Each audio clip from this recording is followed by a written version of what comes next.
রাজবাড়ী দৌলতদিয়া ঘাটে ফেরিতে ওঠার সময় নিয়ন্ত্রণ হারিয়ে সৌহার্দ্য পরিবহন নামের একটি বাস পদ্মা নদীতে পড়ে গেছে।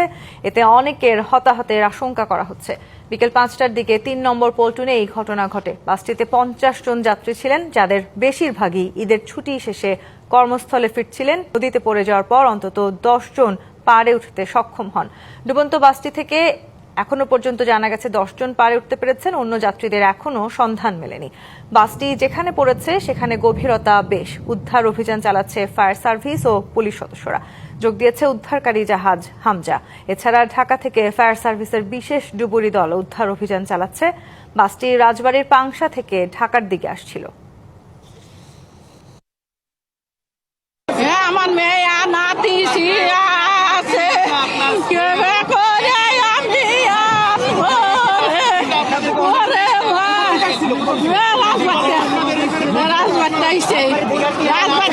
এখানে প্রশাসনের গাফিলতি আছে কিছু। এখানে হামজা থেকে ২ নম্বর ফেরিঘাটে, ঠিক আছে, এখানে আপনার ৩ নম্বর ফেরিঘাটে বাসটা ঢুকছে, আস্তে আস্তে ৩ ঘন্টা টাইম লাগবে। ফায়ার সার্ভিসের ডুবুরি অলরেডি ৩ জন ডুবুরি নিচে নেমে গেছে। আপনি দেখতে দেখতে আরেকজন ডুবুরি গেছে।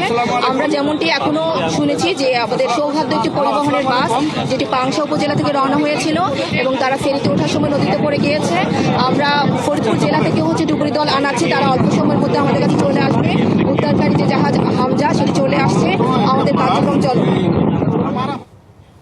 রাজবাড়ী দৌলতদিয়া ঘাটে ফেরিতে ওঠার সময় নিয়ন্ত্রণ হারিয়ে সৌহার্দ্য পরিবহন নামের একটি বাস পদ্মা নদীতে পড়ে গেছে। এতে অনেক হতাহতের আশঙ্কা করা হচ্ছে। এই মুহূর্তে ঘটনাস্থলে আছেন সহকর্মী দেবাশিস বিশ্বাস। আমরা আবারও যুক্ত হচ্ছি তার সাথে। দেবাশিস, সবশেষ তথ্য মতে ১০ জনকে উদ্ধার করা সম্ভব হয়েছিল। নতুন করে কাউকে উদ্ধার করার খবর পেয়েছেন কিনা, সেখানকার সবশেষ পরিস্থিতি জানাবেন আমাদের। এই মুহূর্তে আছি এই যে হতাহতের যে দুর্ঘটনার খবর, এই খবরকে উদ্ধারকারী জাহাজ হামজা, এই হামজাতে আমরা এখানে আসি। এখানে আসার একটি কারণও আসলে রয়েছে। সেটি আমরা যখন পথে, অর্থাৎ ফেরির পথে আমরা যখন ছিলাম, ঠিক তখন আসলে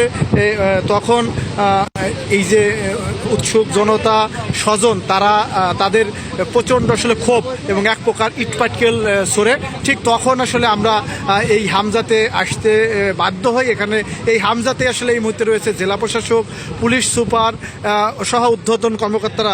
এখানে রাজবাড়ী ২ আসনের যিনি সংসদ সদস্য, তিনি মাত্র ঘটনাস্থলে এসে পৌঁছেছেন। এখানে তিনি ঘটনাস্থলে এসেছেন, তিনি আসলে এই সার্বিক পরিস্থিতি দেখার জন্য এসছেন এবং গাড়িটি পাংশা থেকেই ছেড়ে আসে।